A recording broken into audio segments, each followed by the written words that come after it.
Good evening to all you TI individuals out there. I found an article that I actually wanted to go over. I'll let it. I ended up letting you be the judge of it, as far as I know. But I finally made some time to actually look into the religions, as far as I was meaning to do for quite some time. Ended up finding out that the God, as we know it, is known as the Most High, Yahweh, and that there is a messenger, the Messiah, of who he sent, but there was also another one, but the other one ended up being a false prophet. And instead of him actually spreading the word of the Most High, what he did was he tried to project himself and actually, present himself as the Most High, and that he should be worshipped. I want people to really look into this, because from this organization, it's known to have its dirty hands in a lot of stuff. You've seen a lot. You've heard the rumors as far as what's going on in the in certain churches and whatnot, how certain incidents would happen, and it's pretty obvious there are some dark, behind closed doors things that most likely go unnoticed, or who have been exposed, or rumors that have been spread. Now, when it comes to certain churches, you got different things that happen. Now, this is primarily specifically projecting towards Christmas of the article that I'm actually about to show you. And it's not the kind of holiday you may think. I'm going to do a video on other holidays as well, but this one is primarily just for this one. So, without further ado, let's get right into it. I'm actually grateful that it actually swapped around for me. I was meaning for that to happen. Let me just do that. Okay, the dark history of Christmas traditions. Peace, goodwill, tidings of comfort and joy. Don't you believe a word of it, says David Barnard.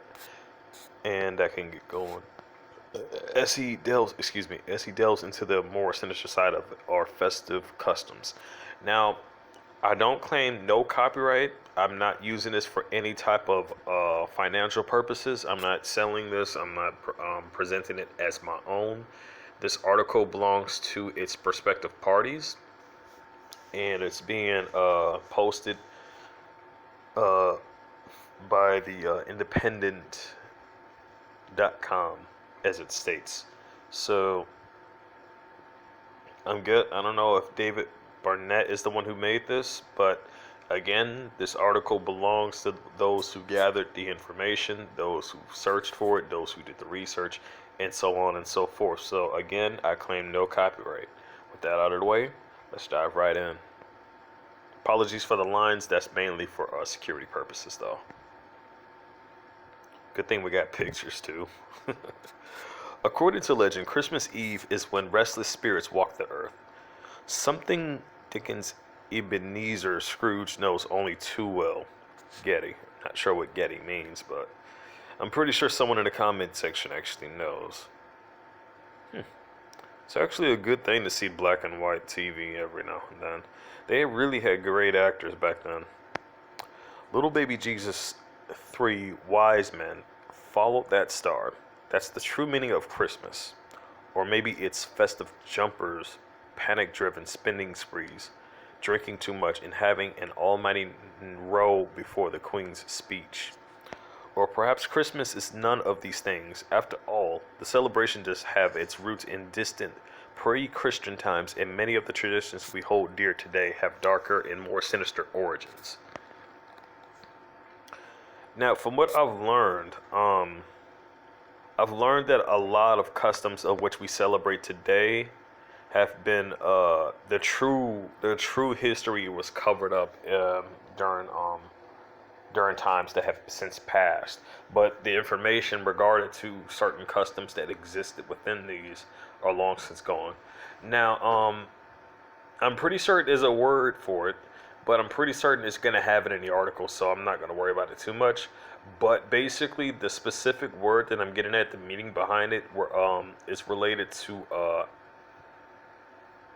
people who actually did not believe in God at all, and it's strictly related to this holiday. I bought something that I originally meant for Christmas, but since I found this out, I said forget it. I marked that for as a birthday gift because I'm not about to lower myself to actually celebrate a holiday that's like that. Not and I would, and if I had kids, I wouldn't even allow. I would pretty much what I would do. I would pretty much just treat them to something different. Not as far as this holiday is concerned, but I would still get them something. But I would give them a chance to earn that something. You know, I would do it in a way like that, so that way it doesn't count towards that. Because it's a lot more sinister than people even realize. You got to do the research. And when you see I'm at, once we get far into this article, you're gonna start to see things that you didn't even believe were there. But anyway, let's get going. Marking the midwinter for far longer than the 2,000 old years since the birth of Christ. And even that's in doubt.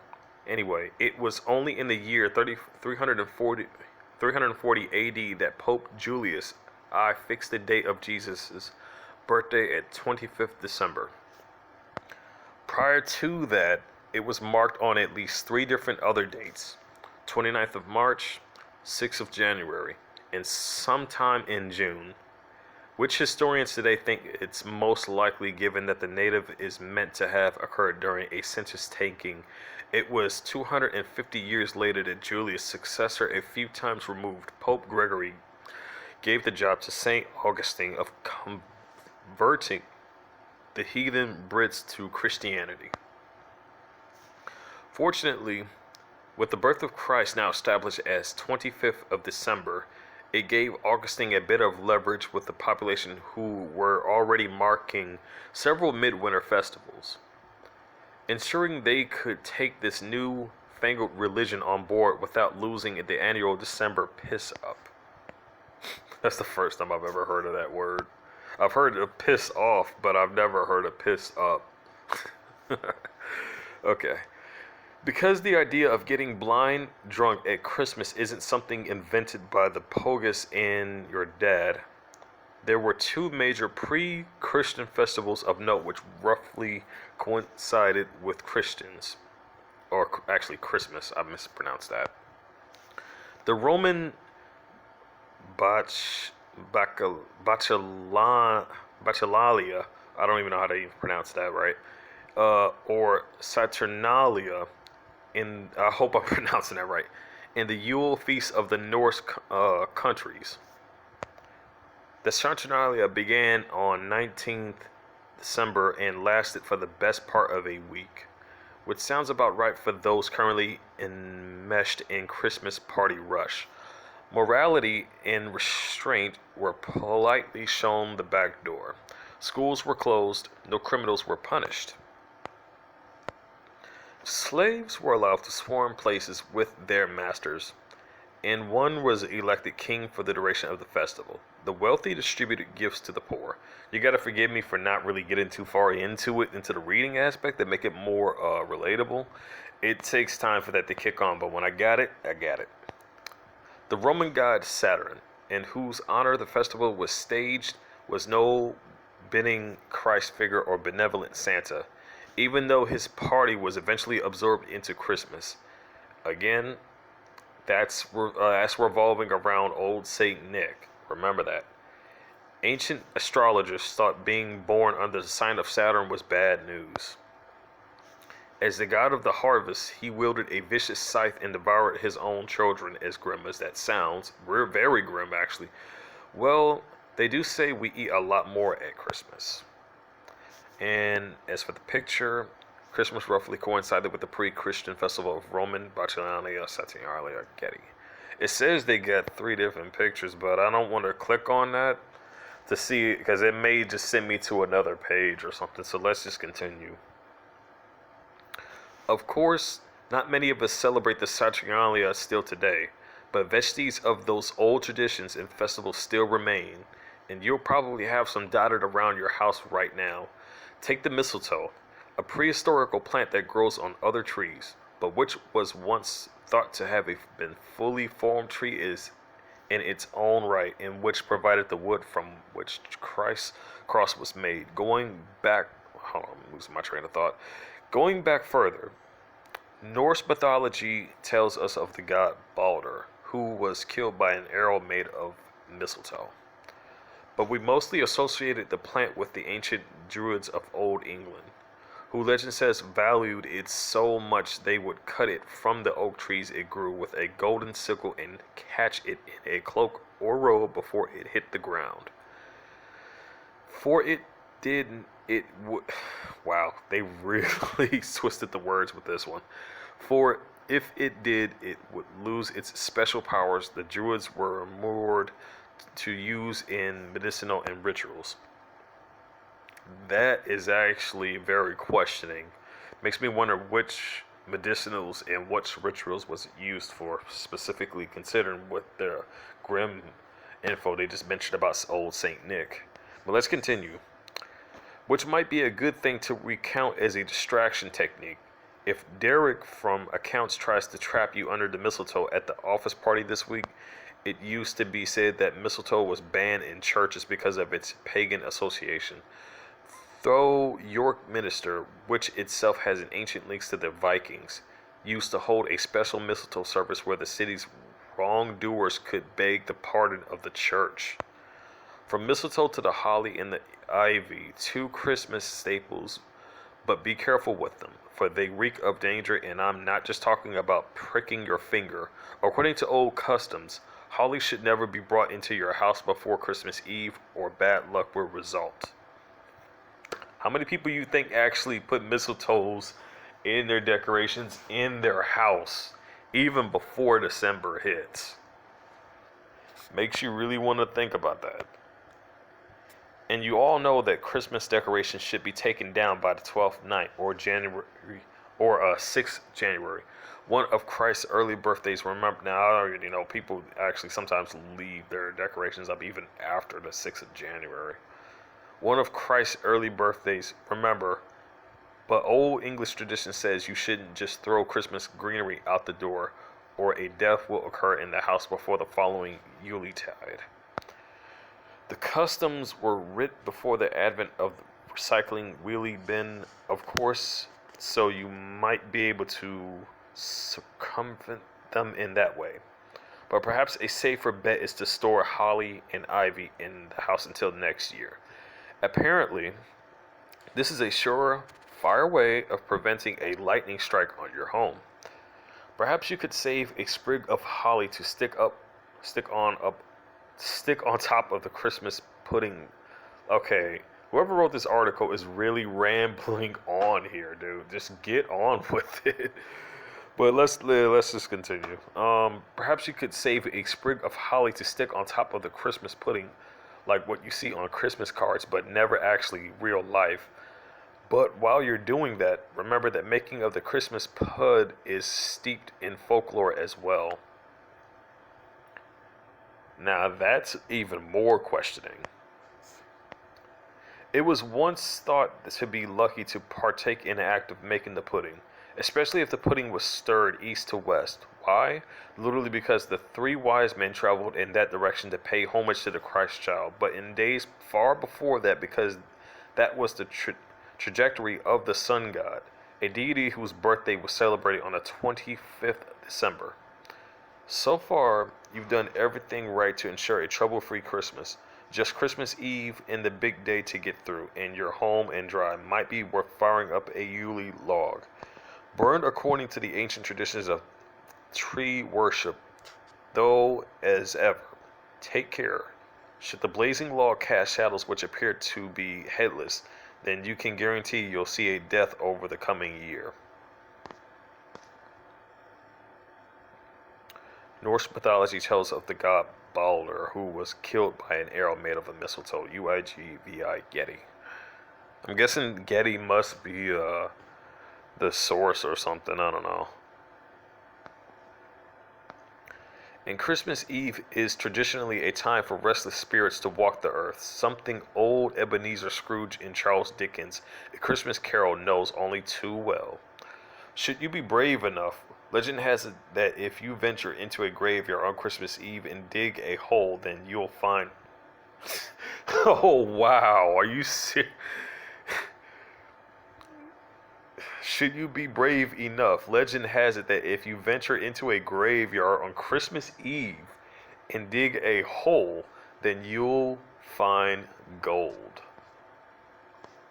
But be careful getting there. On that night, cattle are said to kneel down and speak in human voices, and those leaving church on Christmas Eve while the consecration is still going on are bang or guaranteed to witness a procession of ghosts wandering their way through the streets. Speaking of the supernatural beings aboard on Christmas Eve, what about the big man himself? Father Christmas, Santa, Saint Nick. Why do we hang a stocking out for him? Because, according to legend, St. Nicholas heard about three sisters who were forced into a life of prostitution to earn enough money to eat. So he tossed 3 coins down their chimney to help them out, which landed in the girls' stockings drying on the hearth. Father Christmas, as a jolly old man with a white beard, was indeed thought to be based on St. Nicholas, who can be traced back to Asia Minor in about 350 AD. Around the time Pope Julius was fixed the date of Jesus' birth, and somewhere along the way he got matched up with other folklorish characters, including Kris Kringle from 19th century German tradition. The magazine Harper's Weekly published what's thought to be the first illustration depicting modern Santa in the 1860s. Though he originally wore green robes and had associations with the Green Man of legend, who ruled the woods and forest in pagan belief. It's often said that Coca-Cola invented the Santa we know and love today, swapping his traditional green livery for the red of Coke's branding, but through the company that debut ads featuring Father Christmas enjoying a Coke and a smile in 1931. He had been seen in his more familiar red once or twice before then. Now, I should point this out. Gang stalkers technically wear red a lot when it comes to their sensitization methods. Now, you're already seeing that this is clearly getting dark and it's clearly pointing towards folklore, obviously. So if you have a pastor at your church and they're celebrating a holiday like this and they're encouraging other people to celebrate a holiday like this, now I think the name for this was I think it was pagan.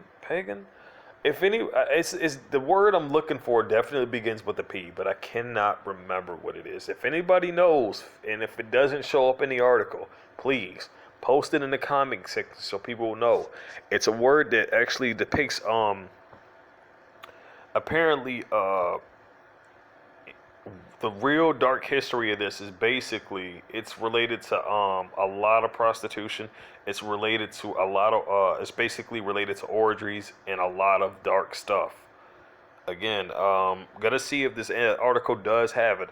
But so far, it's showing me stuff that I didn't even see before. But let's see if it's got it. There is, of course, a dark side to Father Christmas, as you might expect. That would be Krampus, who's various Santa's little evil helper or his ancient enemy. Where Santa rewards good children, Krampus plays the bad cop to big red guy's good cop and punishes bad kids, especially in areas of Eastern Europe.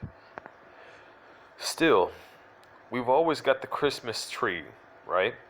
Nothing sinister about that. After all, we didn't really have them over here until Queen Victoria and Prince Albert popularized them in 1840. But perhaps we can bring the ancient mythology story of the goddess Sybil, and the mortal Attis into this. Sybil desired Attis, as the gods often did, regardless of the mortal's wishes, but Attis had set up his cap at the daughter of a local king, Rather displeased, Sybil sent Addis mad, and he ran in a crazy rage through the mountains, eventually, for reasons best known to himself, castrating himself at the foot of a pine tree, which is perhaps something to think about when you're hanging the baubles on your Nordman's fur this week. No one tells us. Okay, that's subscribing in 3 months. No one tells us what to write, so we'll never tell you what to think. Subscribe to the independent voice you can trust. That's just a shout out to the people who has this, but that may just be an ad. I don't know. But it seems like that's pretty much it for this. I could go into the comics, but there's much more to this than you think. Anyway, this is just what I've dug up as far as this article is concerned.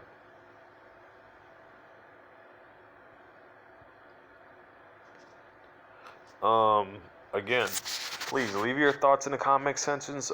If you want to know, see this for yourself, feel free to just pause and read it at your leisure if you can't stand my reading.